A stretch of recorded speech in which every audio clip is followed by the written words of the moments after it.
When we talk about abusive relationships, the single question that most people ask is, why didn't they just leave? It assumes the victim had a clear path out and simply chose not to take it. In clinical settings, therapists often see a paradox. The person struggling to leave is frequently the strongest, most independent person in every other room they enter. Their public success and private entrapment create a disconnect that willpower alone cannot bridge. To explain this contradiction, psychologists like Dutton, Susan Painter, and Patrick Carnes identified a specific phenomenon in the 1980s and 90s. They called it trauma bonding. Narcissistic abuse moves the battlefield from visible injuries to the human attachment system. It is the tactical use of fear and affection to create a state of psychological captivity. To understand why these bonds persist, we have to look past the victim's behavior and focus on the chemistry within the brain. Humans are biologically wired to seek out close relationships for survival. From infancy, our brains are tuned to attach to a caregiver as a source of safety and protection. Abusive dynamics hijack this biological drive during an initial phase called love bombing. By flooding the brain with abnormally high levels of dopamine and oxytocin, an abuser creates an intense, artificial sense of security and intimacy. Then the cycle shifts. The abuser introduces a sudden threat through criticism, withdrawal, or gaslighting.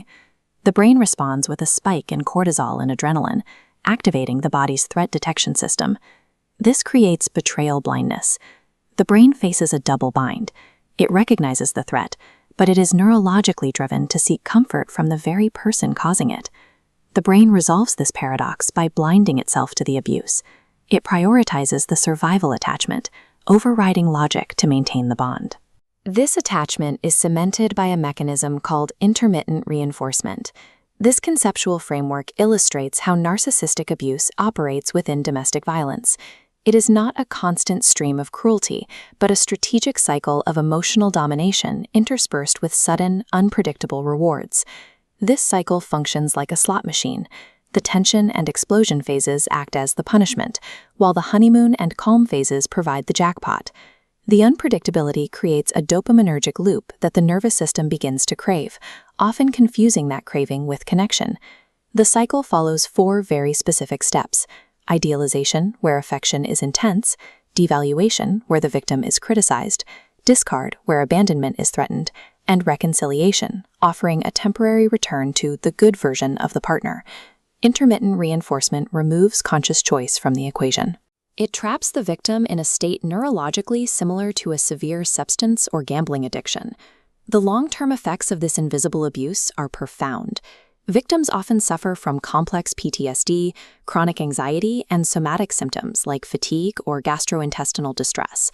In an environment of unpredictable cruelty, many victims develop learned helplessness. Over time, they perceive that escape or change is impossible, leading to a state of psychological paralysis.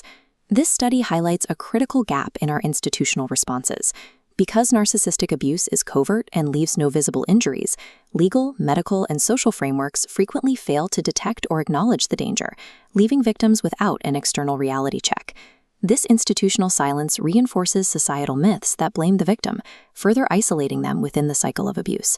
Breaking a trauma bond is not a simple decision. It is a neurobiological withdrawal process that requires sustained safety to allow the brain's reward system to recalibrate. Formally recognizing this dynamic as a system of coercive control allows us to shift the focus from the victim's behavior to the abuser's tactics. Naming the biological trap provides a framework for recovery, moving the victim from a state of paralyzed confusion to an understanding of the science behind their survival.